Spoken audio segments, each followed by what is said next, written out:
نحمده ونصلي على رسوله الكريم اما بعد فاعوذ بالله من الشيطان الرجيم بسم الله الرحمن الرحيم ألم تر أن الفلك تجري في البحر بنعمة الله ليكن من آياته إن في ذلك لآيات لكل صبار شكور وإذا غشيهم موج كالظلل دعوا الله مخلصين له الدين فلما نجاهم إلى البر فمنهم مقتصد وما يجحد بآياتنا إلا كل ختار كفور صدق اللہ العظیم۔ جمعرات والے درس میں ہم نے ایک آیت مبارکہ پیچھے والی آیت جو اس رکوع شروع ہونے سے پیچھے والی آیت ہے، اللہ تعالیٰ نے فرمایا ذالک بأن اللہ هو الحق، حق ذات جو ہے اور جو وحدہ لا شریک ذات ہے اور جس کو ماننا حق ہے وہ ذات اللہ تعالیٰ کی ہے۔ وَأَنَّ مَا يَدْعُونَ مِن دُونِهِ الْبَاطِلِ، اور اس کے علاوہ جو ہے اللہ تعالیٰ کے نیچے نیچے جو پکارنے والے ہیں، اللہ کے علاوہ اللہ کے ساتھ جو شریک ٹھہرانے والے ہیں وہ اور اللہ تعالیٰ کے ساتھ جو شریک چیزیں ٹھہرائی جا رہی ہیں وہ سب کی سب باطل ہیں، وہ سب کی سب باطل ہیں، اور اللہ تعالیٰ ہی ایسے بلند و بالا ہیں اور بڑے ہیں۔ تو آگے آج والی آیت میں اسی کی دلیل ہے، فرمایا الم تر ان اللہ، پیچھے بھی یہ دلیلیں گزری ہیں کہ کون ہے جو رات کو دن سے نکالتا ہے اور دن کو رات سے نکالتا ہے۔ تو آج والی آیت میں اللہ تعالیٰ دوسری وحدہ لا شریک ہونے کی اور دوسری جو باطل نظریہ ہے اس کی رد اور اپنی دلیل، اپنے وحدہ لا شریک ہونے کی دلیل عطا فرما رہے ہیں۔ فرما رہے الم تر ان اللہ، اے مخاطب کیا تو دیکھتا نہیں ہے کہ ان الفلک تجری فی البحر، کہ بے شک چلتی ہیں کشتیاں سمندر میں، بنعمت اللہ، اللہ تعالیٰ کی قدرت سے، اللہ تعالیٰ کی نعمت سے، اللہ تعالیٰ کے احسان سے۔ لیوریکم، یہ کیوں چلتی ہیں؟ لیوریکم، تاکہ وہ دکھائے تمہیں من آیاتہ، اپنی قدرت کی نشانیاں، اپنی قدرت کی نشانیاں تجھے دکھائے۔ باقی یہ کشتیاں جو چلتی ہیں، کشتیوں کی طرف قرآن پاک میں بار بار یہ نسبت کی گئی ہے کہ دیکھو آج بھی کچھ لوگ کشتیوں کے بارے میں بہت سارے یعنی کہ من گھڑت کہانیاں سنائی جاتی ہیں، تو اس لیے یہ پہلے کا نظریہ ہے، کشتی یہ فلاں پار لگاتا ہے، فلاں کرتا ہے۔ کہتے ہیں کہ جب پہلے کشتیوں پر ہی سفر ہوتا تھا، سمندری سفر، یہ بحری جہاز تو ہوتے نہیں تھے بڑے بڑے، اور دوسرے نمبر پہ یہ فضائی جو جہاز ہیں یہ بھی نہیں ہوا کرتے تھے، تو یہ پھر سفر جو ہوتا تھا، تجارتی سفر جو ہوتا تھا، نہ ریل گاڑیاں تھی، تو یہی یعنی کہ کشتیوں پر ہوا کرتا تھا۔ کشتیاں بھی انجن والی تو ہوتی نہیں تھی، یہ دوسری سادی کشتیاں ہوتی تھی کہ کپڑا باندھا جاتا تھا یا اور کوئی وسیلہ کیا جاتا جس کی وجہ سے ہوا کا رخ ادھر کو آئے تو کشتیاں چلیں، نہیں تو کھڑی ہیں۔ تو مہینے سفر میں لگ جاتے تھے، کئی مہینے لگ جاتے تھے۔ تو یہ کہتے ہیں کہ مکہ سے حرم کے یہ جو جدہ ہے جہاں یہ پہلے سمندر ہوا کرتا تھا اس جگہ پہ، تو ادھر سے کشتیاں چلتی تھی حبشہ کی طرف اور ممالک کی طرف، تو لوگ وہاں سے سفر کرتے، وہاں پہنچتے، کشتیاں ملتی، پھر آگے سفر شروع ہوتا۔ تو جب میرے اور آپ کے پیارے نبی صلی اللہ علیہ وسلم ہجرت کے بعد دوبارہ مکہ جب فتح مکہ ہوا، اس وقت مکہ میں پہنچے، مکہ جب فتح ہو گیا تو اس وقت جو بڑے بڑے کافر جو دین کے دشمن تھے وہ مکہ سے بھاگے، جن میں بہت سارے نام آتے ہیں۔ ایک نام اکرمہ بن ابی جہل کا بھی آتا ہے کہ ابو جہل کا بیٹا تھا۔ ابو جہل کے غزوہ بدر کے قتل ہونے کے بعد یعنی کہ سرگنا اس خاندان کا یہ اکرمہ تھا، دین کے خلاف استعمال ہونے والوں میں۔ تو جب مکہ فتح ہوا تو یہ ڈر کی وجہ سے چند لوگ بھاگ نکلے، تو ان میں سے حضرت اکرمہ بھی تھے۔ یہ کشتی پہ سوار ہوئے، کشتی چل پڑی، راستے میں جو ہے یہ موج آئی کہ جس کی وجہ سے خطرہ لاحق ہوا، تو لوگ جو ہے نا اپنے الہوں کو پکارنے لگے۔ کسی نے لات کو پکارا، کسی نے منات کو پکارا، کسی نے عزا کو پکارا، جس کو مانتے تھے اس کو پکارنا شروع کیا۔ کشتی والے ملا نے کہا یہاں یہ خدا نہیں چلتے، یہاں ان کو نہ پکارو، یہاں پکارنا ہے تو صرف اللہ کو پکارو، پھر پار لگیں گے، پھر بچیں گے، نہیں تو یہ نہیں بچ سکتے۔ تو یہ جو موج آئی ہے یہ ہمیں لے ڈوبے گی۔ تو سارے لوگ اللہ کو پکارنا شروع ہو گئے۔ اکرمہ نے کہا اسی ڈر کی وجہ سے تو ہم مکے سے بھاگے ہیں، وہاں بھی محمد تو یہی کہتا ہے کہ اللہ کو مان لو باقیوں کو چھوڑ لو.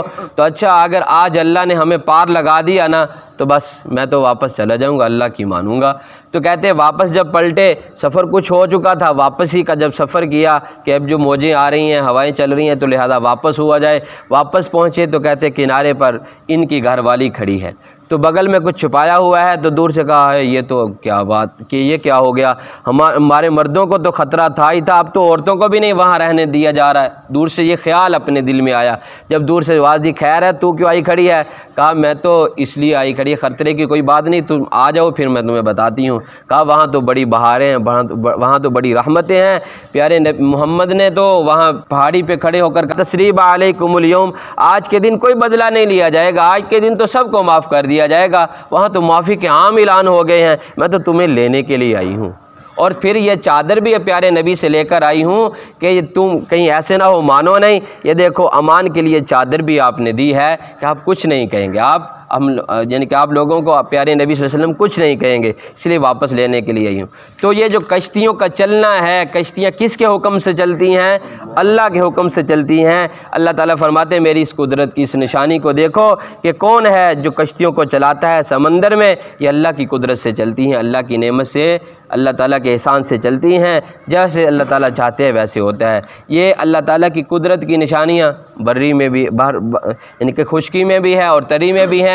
تو کشتیوں کے سفر میں بھی بہت ساری ایسی چیزیں جو آدمی کو دیکھنے کو ملتی ہیں. جیسے ہم کوئی سا بھی سفر کریں تو بہت ساری چیزیں دیکھنے کو ملتی ہیں اللہ تعالیٰ کی قدرت کی. اس میں پھر کیا ہوتا ہے جب کشتیاں پار لگ جاتی ہیں تو جو بندے ہیں، جو آدمی اپنی منزل پر پہنچ جائے، جو اللہ تعالیٰ کے شکر گزار بندے ہیں وہ شکر کرتے ہیں.